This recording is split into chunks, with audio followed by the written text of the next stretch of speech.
hormati Ketua Umum yang juga Ketua Panitia Yep. BPS Kabupaten Pulau Pisau, yang hormati para instruktur daerah, para pejabat lingkungan BPS Kabupaten Pulau Pisau, dan rekan-rekan para petugas SD 2023 yang saya banggakan. Senang sekali mendengar laporan tadi. Kesimpulan umum saya bahwa pelaksanaan pelatihan dilaksanakan dengan lancar dalam suasana hati yang riang gembira, tentunya. Ada yang terkesima dengan indahnya, ada yang merasa panitianya baik banget gitu ya. Ya, itulah panitia Pulau Pisau, nggak dibuat-buat kan ya? Enggak ya. Ya, mudah-mudahan ini awal dari kegiatan SD2 ini bisa ke suasana yang gembira gitu, walaupun tadi sudah bayangin diskusi di kelas saja sudah berat banget ya, padahal di lapangan nggak sekeras itu, percaya saya. Jadi mungkin banyak yang sudah berpengalaman ikut survei atau sensus penduduk kemarin. Di lapangan itu jauh lebih mudah dibanding di kelas. Kalau di kelas itu kan kita harus ada ujian ya masing-masing gitu ya, nggak boleh nyontek misalnya gitu. Terus ada role playing dan sebagainya sendiri-sendiri. Tapi di lapangan nanti ya kita harus gotong royong, yang kuat bantu yang lemah ya, yang berpengalaman bantu yang belum berpengalaman, pengawas bantu penjajah ya, koseka bantu pengawas, dan seterusnya. Saling koordinasi, saling komunikasi, yang sakit kabari supaya nanti dibantu dan seterusnya. Kita buat bahwa SD 2023 ini bukanlah beban yang luar biasa yang rasanya berat dilakukan di lapangan. Biasanya justru berdasarkan pengalaman, SD sensus pertanian itu pekerjaan yang paling enak ya, ini pengalaman, karena kita bersentuhan langsung dengan alam ya. Malah kadang-kadang ini teman-teman punya pengalaman kalau setiap musim panen ya, utamanya kacang kanan ya, singkong, ubi kayu, itu habis survei bawa oleh-oleh biasa sambil beli, nggak minta ya, beli ya. Tapi harganya tentu murah karena langsung dari petani, dan rasanya pasti juga enak gitu karena masih segar gitu. Nah itu beda dengan survei pada kegiatan lain ya, terutama perusahaan-perusahaan industri ya. Survei sensus pertanian ini membuat kita merasa kembali ke desa, kembali ke alam. Nah itu yang membuat sensus pertanian seringkali lebih diminati dibanding sensus penduduk atau apalagi sensus ekonomi gitu. Nah mungkin teman-teman juga sudah banyak menerima informasi terkait pentingnya sensus pertanian oleh Pinda kemarin ya. Jadi sensus pertanian ini memang sedang ditunggu. Kemarin saja pada saat pencanangan tanggal 15 Mei yang lalu di Presiden itu bahkan yang saking perlunya data sensus pertanian itu minta kalau perlu sensus pertanian 5 tahun sekali. Bukan beliau tidak paham undang-undang statistik ya yang menyatakan bahwa sensus itu 10 tahun sekali, bukan. Tapi makna dari kalimat itu adalah beliau merasa data sektor pertanian ini luar biasa dibutuhkan, luar biasa penting ya. Mungkin kemarin waktu pembukaan Pak Oo sudah cerita juga ya, kenapa penting sensus pertanian ya. Di Kalteng saja peran sektor ini di perekonomian Kalimantan Tengah itu lebih dari 20%, nomor 1 gitu. Bahkan jumlah orang yang bekerja di sektor ini juga nomor 1, 39% dari 1,4 orang yang bekerja di Kalimantan Tengah itu berada di sektor pertanian. Jadi sektor ini memang menopang hajat hidup orang banyak, ya, paling banyak dibanding sektor lain. Tetapi mirisnya, walaupun secara total nilai tambah cukup tinggi, ya, paling tinggi bahkan, mirisnya sektor ini pula yang paling banyak menampung orang miskin.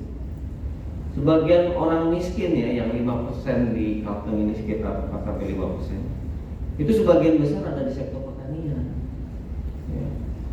Karena kita sama-sama tahu, tidak semua petani kita kaya. Ya. Ada yang petani gurem kan biasanya lahannya kecil, ya kan, tidak produktif dan sebagainya. Ada yang sekedar buruh tani, ada yang sekedar memungut hasil hutan, gitu kan. Itu hidupnya miris sekali. Makanya Presiden nunggu betul hasil ST ini, ya, supaya niat beliau untuk mensejahterakan petani itu betul-betul tercapai, apalagi di ujung masa jabatannya. Ya. Penasaran beliau, kok mau subsidi pupuk aja susah betul hanya gara-gara data. Kok mau subsidi bibit segala macam nggak pas ya waktunya hanya gara-gara data. Kok mau bantu asuransi petani aja susah betul ya gara-gara data. Nah, jadi beliau berharap betul, ya, dari hasil ST ini, ya, berharap agar datanya bisa segera dipakai, ya, untuk evaluasi dan perencanaan pembangunan. Nah, tugas kita sekarang memastikan bahwa data kita ini benar-benar bisa bermanfaat, bisa dipakai oleh pemerintah. Syaratnya apa? Syaratnya kita harus menghasilkan data yang berkualitas. Karena kalau data yang kita hasilkan tidak berkualitas, jangankan bermanfaat, malah menyesatkan. Yang tadinya bisa dibantu tidak bisa dibantu, datanya salah. Karena sensus pertanian ini juga akan menghasilkan direktori petani dan perusahaan pertanian, by name by address. Jadi kalau datanya salah, sasarannya jadi salah. Program pemerintah yang diharapkan oleh Presiden, ya, dari ST ini luar biasa, jadi sia-sia. Kecewalah pasti Presiden terhadap kita, ya. Lebih dosa lagi kalau yang tadinya ada saudara kita, tetangga kita, ya, bisa mendapat manfaat dari program yang akan dibuat oleh pemerintah berdasarkan data sensus pertanian ini, tidak jadi sejahtera gara-gara kita. Nah, itu yang saya selalu ingatkan kepada teman-teman semua. Kita ini tidak sekedar mendata, kita ini mengusung niat mulia, ya, yang walaupun secara tidak langsung itu berujung pada peningkatan kesejahteraan petani, berujung pada upaya bersama menciptakan kedaulatan pangan. Ini upaya yang sangat mulia. Walaupun kita sekedar data, tapi tidak ada, ya, pembangunan tanpa data. Jadi ada istilah data itu mahal, tapi jauh lebih mahal, ya, perencanaan pembangunan tanpa data. Kenapa? Bukan sekedar biaya perencanaan, penyusunan rencana saja yang rugi karena tidak berguna perencanaan, tetapi lebih jauh dari itu adalah rakyat kita yang tadinya bisa disejahterakan menjadi tidak bisa disejahterakan gara-gara salah perencanaan, ya, karena datanya yang kurang berkualitas. Nah, itu saya mohon sekali lagi, walaupun kemarin selama 3 hari ini Indah sudah menyampaikan tentang konten dari instrumen kuesioner yang akan digunakan dalam pelaksanaan sensus pertanian nanti, tapi satu hal yang harus betul-betul kita pahami adalah kita sedang mengusung niat mulia menghasilkan data berkualitas dengan tujuan bisa digunakan oleh pemerintah untuk evaluasi dan perencanaan, sehingga ujungnya masyarakat kita, saudara-saudara kita, keluarga kita, para petani menjadi lebih sejahtera. Itu niatnya. Jadi kalau kita udah paham niat itu, tentu kita jauh ya dari pikiran kita hanya sekedar melakukan pendataan, tapi menghasilkan data yang tidak berkualitas. Ya, jadi ya saya mengajak ya, sekali lagi pada kita semua, mari kita sukseskan sensus pertanian ini untuk menghasilkan data berkualitas. Jangan sungkan untuk minta bantuan kepada teman, pengawas, koseka, karena pekerjaan lapangan bukan pekerjaan mandiri. Ini adalah pekerjaan gotong royong, walaupun teman-teman sudah dibagi jatah pekerjaannya masing-masing, tetapi ini sangat terbuka untuk saling membantu, sehingga nanti mulai dari kepala BPS Kabupaten sampai pengawas memahami ya, permasalahan yang ada di lapangan, sehingga ini nanti bisa mudah dicarikan jalan keluar ya, kalau memang ada masalah. Tentu kegiatan survei sensus yang 2 bulan nanti butuh stamina ya, oleh karena itu jaga ritme ya, ibarat orang lari maraton ya, jangan langsung ngebut terus nggak sampai finish, ritmenya dijaga ya, kesehatannya dijaga, sehingga nanti ya pada prakteknya di lapangan pekerjaan saya dengan baik. Walaupun nanti prakteknya tidak semua orang bekerja 2 bulan penuh, ya mungkin ada yang sebulan, ya kan, ada yang 2 bulan, tergantung nanti bukan tugasnya masing-masing. Nah, saya juga mengingatkan pada tim pengolahan di kabupaten ini pekerjaan baru.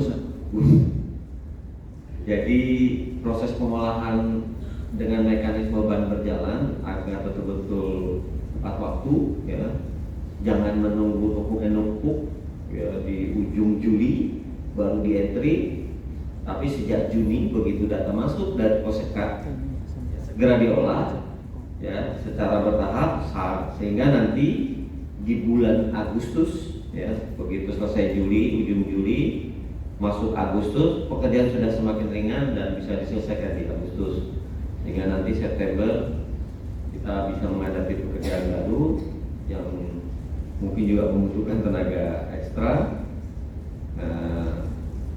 tentu dengan suasana hati yang lebih siap.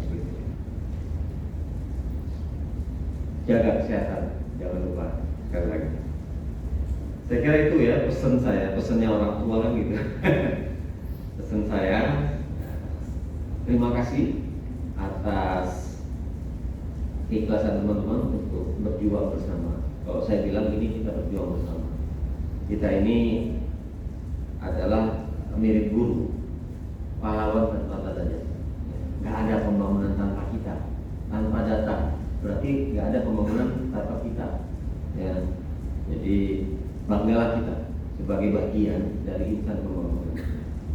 Jadi untuk itu saya ucapkan terima kasih ya pada teman-teman, selamat berjuang, tetap semangat, dan sekali lagi jaga kesehatan. Demikian beberapa hal yang dapat saya sampaikan. Dengan mengucap syukur alhamdulillah, maka pelatihan petugas ST 2023-2022 Kabupaten Pusau dengan ini saya ditutup. Terima kasih. Wabillahi taufiq wal hidayah. Wassalamualaikum warahmatullahi wabarakatuh. Terima kasih kepada Pak Eko Mansoro atas arahan yang telah diberikan. Hadirin yang berbahagia, sebelum memasuki